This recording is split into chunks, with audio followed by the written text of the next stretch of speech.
नमस्कार साथियों, मैं अनीता श्रीवास्तव आपका हार्दिक अभिनंदन करती हूँ। श्रीमद् वाल्मीकि रामायण में आज का प्रसंग है अयोध्या में श्री राम के स्वागत की तैयारी। भरत के साथ सबका श्री राम की अगवानी के लिए नंदीग्राम में पहुंचना, श्री राम का आगमन, भरत आदि के साथ उनका मिलाप तथा पुष्पक विमान को कुबेर के पास भेजना। यह परमानंदमय समाचार सुनकर शत्रुवीरों का संहार करने वाले सत्य पराक्रमी भरत ने शत्रुघ्न को हर्षपूर्वक आज्ञा दी।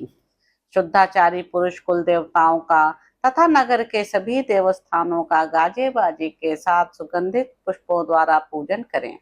स्तुति और पुराणों के जानकार सूत, समस्त वैतालिक बाजे बजानों में कुशल सब लोग, सभी गणिकाएं, राजरानियां, मंत्रीगण, सेनाएं, सैनिकों की स्त्रियां, ब्राह्मण, क्षत्रिय तथा व्यवसायी संघ के मुखिया लोग श्री रामचंद्र जी के मुख चंद्र का दर्शन करने के लिए नगर से बाहर चले। भरत जी की यह बात सुनकर शत्रुवीरों का संहार करने वाले शत्रुघ्न ने कई हजार मजदूरों की अलग अलग टोलियां बनाकर उन्हें आज्ञा दी। तुम लोग ऊंची नीची भूमियों को समतल बना दो, अयोध्या से नंदीग्राम तक मार्ग साफ कर दो, आसपास की सारी भूमि पर बर्फ की तरह ठंडे जल का छिड़काव कर दो। तत्पश्चात दूसरे लोग रास्ते में सब और लावा और फूल बिखेर दें। इस शेष नगर की सड़कों के अगल बगल में ऊंची पताकाएं फहरा दी जाएं।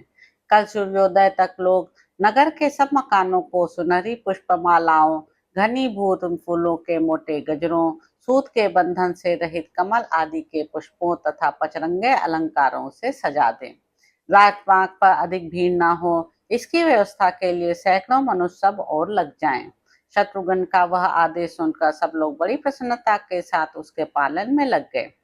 दृष्टि, जयंत, विजय, सिद्धार्थ, अर्थ साधक, अशोक, मंत्रपाल और सुमंत्र, ये आठों मंत्री ध्वजा और आभूषणों से विभूषित मत वाले हाथियों पर चढ़कर चले।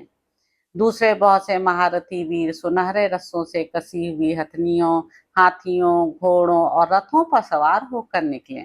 ध्वजा पताकाओं से विभूषित हजारों अच्छे अच्छे घोड़ों और घोड़सवारों तथा हाथों में शक्ति, रिष्टि और पाश धारण करने वाले सहस्त्रों पैदल योद्धाओं से घिरे हुए वीर पुरुष श्री राम की अगवानी के लिए गए। तदंतर राजा दशरथ की सभी रानियां सवारियों पर चढ़कर कौशल्या और सुमित्रा को आगे करके निकली तथा कैकेयी सहित सबकी सब नंदीग्राम में आ पहुंची। धर्मात्मा एवं धर्मज्ञ भरत मुख्य मुख्य ब्राह्मणों, व्यवसायी वर्ग के प्रधानों, वैश्यों तथा हाथों में माला और मिठाई लिए मंत्रियों से घिरकर अपने बड़े भाई की चरण पादुकाओं को सिर पर धारण किए शंखों और भेरियों की गंभीर ध्वनि के साथ चले। उस समय बंदी जन उनका अभिनंदन कर रहे थे। श्वेत मालाओं से सुशोभित सफेद रंग का छत्र तथा राजाओं के योग्य सोने से मढ़े हुए 2 श्वेत चंवर भी उन्होंने अपने साथ ले रखे थे। भरत जी उपवास के कारण दीन और दुर्बल हो रहे थे। वे चीर वस्त्र और कृष्ण मृग चर्म धारण किए थे। भाई का आगमन सुनकर पहले पहल उन्हें महान हर्ष हुआ था। महात्मा भरत उस समय श्री राम की अगवानी के लिए आगे बढ़े। घोड़ों की टापों, रथ के पहियों की नेमियों और शंखों एवं दुंदुभियों के गंभीर नादों से सारी पृथ्वी हिलती सी जान पड़ती थी। शंखों और दुंदुभियों की ध्वनियों से मिले हुए हाथियों के गर्जन शब्द भी भूतल को कंपित सा किए देते थे। भरत जी ने जब देखा कि अयोध्यापुरी के सभी नागरिक नंदीग्राम में आ गए हैं, तब उन्होंने पवन पुत्र हनुमान जी से कहा, वानरवीर, वानरों का चित्त स्वभावतः चंचल होता है। कहीं आपने भी उसी गुण का सेवन तो नहीं किया है? श्री राम के आने की झूठी ही खबर तो नहीं उड़ा दी है? क्योंकि मुझे अभी तक शत्रुओं को संताप देने वाले ककुस्थ कुलभूषण आर्य श्री राम के दर्शन नहीं हो रहे हैं तथा इच्छानुसार रूप धारण करने वाले वानर भी कहीं दृष्टिगोचर नहीं हो रहे हैं। भरत जी के ऐसा कहने पर हनुमान जी ने सार्थक एवं सत्य बात बताने के लिए उन सत्य पराक्रमी भरत जी से कहा, मुनिवर, भरद्वाज जी की कृपा से रास्ते के सभी वृक्ष सदा फूलने फलने वाले हो गए हैं और उनसे मधु की धाराएं गिरती हैं। उन वृक्षों पर मत वाले भ्रमर निरंतर गूंजते रहते हैं। उन्हें पाकर वानर लोग अपनी भूख प्यास मिटाने लगे हैं। परंतप देवराज इंद्र ने भी श्री रामचंद्र जी को ऐसा ही वरदान दिया था। अतएव भरद्वाज जी ने सेना सहित श्री रामचंद्र जी का सर्वगुण संपन्न सांगोपांग आतिथ्य सत्कार किया है। किंतु देखिए, अब हर्ष से भरे हुए वानरों का भयंकर कोलाहल सुनाई देता है। मालूम होता है इस समय वानर सेना गोमती को पार कर रही है। उधर सालवन की ओर देखिए, कैसी धूल की वर्षा हो रही है। मैं समझता हूँ वानर लोग रमणीय सालवन को आंदोलित कर रहे हैं। लीजिए, यह रहा पुष्पक विमान जो दूर से चंद्रमा के समान दिखाई देता है। इस दिव्य पुष्पक विमान को विश्वकर्मा ने अपने मन के संकल्प से ही रचा था। महात्मा श्री राम ने रावण को बंधु बांधवों सहित मारकर इसे प्राप्त किया है। श्री राम का वाहन बना हुआ यह विमान प्रातः काल के सूर्य की भांति प्रकाशित हो रहा है। इसका वेग मन के समान है। यह दिव्य विमान ब्रह्मा जी की कृपा से कुबेर को प्राप्त हुआ है।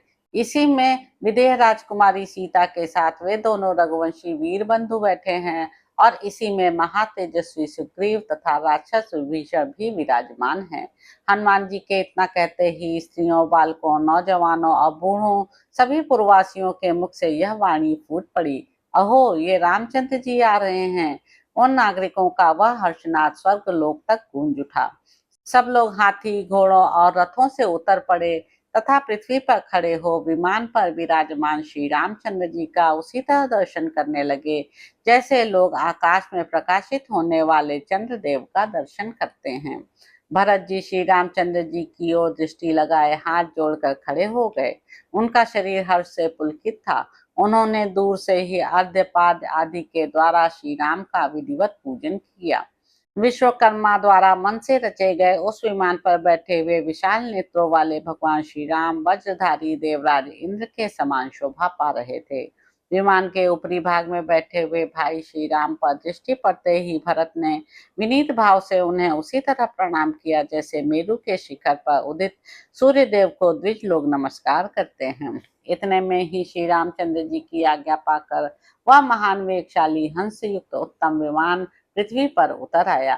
भगवान श्री राम ने सत्य पराक्रमी भरत जी को विमान पर चढ़ा लिया और उन्होंने श्री रघुनाथ जी के पास पहुंचकर आनंद विभोर हो पुनः उनके श्री चरणों में साष्टांग प्रणाम किया। दीर्घ काल के पश्चात दृष्टि पथ में आए हुए भरत को उठाकर श्री रघुनाथ जी ने अपनी गोद में बिठा लिया और बड़े हर्ष के साथ उन्हें हृदय से लगाया। तत्पश्चात शत्रुओं को संताप देने वाले भरत ने लक्ष्मण से मिलकर उनका प्रणाम ग्रहण करके विदेह राजकुमारी सीता को बड़ी प्रसन्नता के साथ प्रणाम किया और अपना नाम भी बताया। इसके बाद कैकेयी कुमार भरत ने सुग्रीव, जामवान, अंगद, मैंद, द्विविद, नील, ऋषभ, सुषेण, नल, गवाक्ष, गंधमादन, शरभ और पनस का पूर्ण रूप से आलिंगन किया। वे इच्छानुसार रूप धारण करने वाले वानर मानव रूप धारण करके भरत जी से मिले और उन सब ने महान हर्ष से उल्लसित होकर उस समय भरत जी का कुशल समाचार पूछा। धर्मात्माओं में श्रेष्ठ महातेजस्वी राजकुमार भरत ने वानर राज सुग्रीव को हृदय से लगाकर उनसे कहा, सुग्रीव, तुम हम चारों के पांचवें भाई हो, क्योंकि स्नेह पूर्वक उपकार करने से ही कोई भी मित्र होता है। अपकार करना ही शत्रु का लक्षण है। इसके बाद भरत ने विभीषण को सांत्वना देते हुए उनसे कहा, राक्षस राज, बड़े सौभाग्य की बात है कि आपकी सहायता पाकर श्री रघुनाथ जी ने अत्यंत दुष्कर कार्य पूरा किया है। इसी समय वीर शत्रुघ्न ने भी श्री राम और लक्ष्मण को प्रणाम करके सीता जी के चरणों में विनय पूर्वक मस्तक झुकाया। माता कौशल्या शोक के कारण अत्यंत दुर्बल और कांतिहीन हो गई थी। उनके पास पहुंचकर श्री राम ने प्रणत हो उनके दोनों पैर पकड़ लिए और माता के मन को अत्यंत हर्ष प्रदान किया। फिर सुमित्रा और यशस्विनी कैकेयी को प्रणाम करके उन्होंने संपूर्ण माताओं का अभिवादन किया। इसके बाद वे राजपुरोहित वशिष्ठ जी के पास आए। उस समय अयोध्या के समस्त नागरिक हाथ जोड़कर श्री रामचंद्र जी से एक साथ बोल उठे, माता कौशल्या का आनंद बढ़ाने वाले महाबाहु श्री राम, आपका स्वागत है, स्वागत है। भरत के बड़े भाई श्री राम ने देखा खिले हुए कमलों के समान नागरिकों की सहस्त्रों अंजलियां उनकी ओर उठी हुई हैं।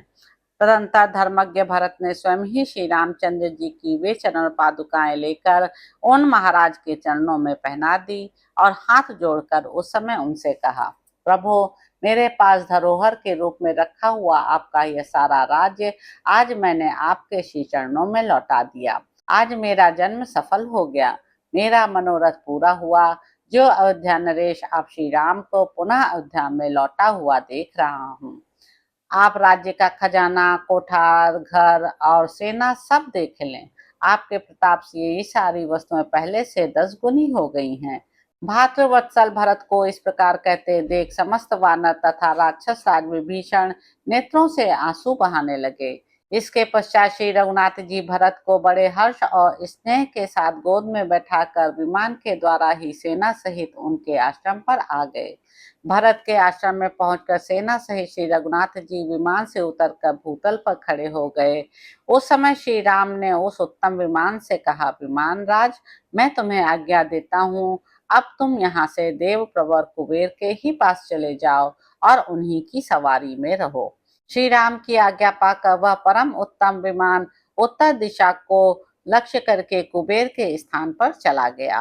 राक्षस रावण ने जिस दिव्य पुष्पक विमान पर बलपूर्वक अधिकार कर लिया था, वही अब श्री रामचंद्र जी की आज्ञा से प्रेरित हो वेग पूर्वक कुबेर की सेवा में चला गया। तत्पश्चात पराक्रमी श्री रघुनाथ जी ने अपने सखा पुरोहित वशिष्ठ पुत्र सुयज्ञ के उसी प्रकार चरण छुए जैसे देवराज इंद्र बृहस्पति जी के चरणों का स्पर्श करते हैं। फिर उन्हें एक सुंदर पृथक आसन पर विराजमान करके उनके साथ ही दूसरे आसन पर वे स्वयं भी बैठे। तो इस प्रकार साथियों, युद्ध कांड में निहित 127वां सर्ग यहाँ पर समाप्त होता है। इसके अगले अंक में आप जानेंगे कि भरत का श्री राम को राज्य लौटाना, श्री राम की नगर यात्रा, राज्याभिषेक, वानरों की विदाई तथा ग्रंथ का महात्म्य। तो अब आपसे अगले अंक में मुलाकात होगी। मेरे YouTube चैनल संवाद विद अनीता को लाइक करें, शेयर करें, सब्सक्राइब करें। धन्यवाद साथियों।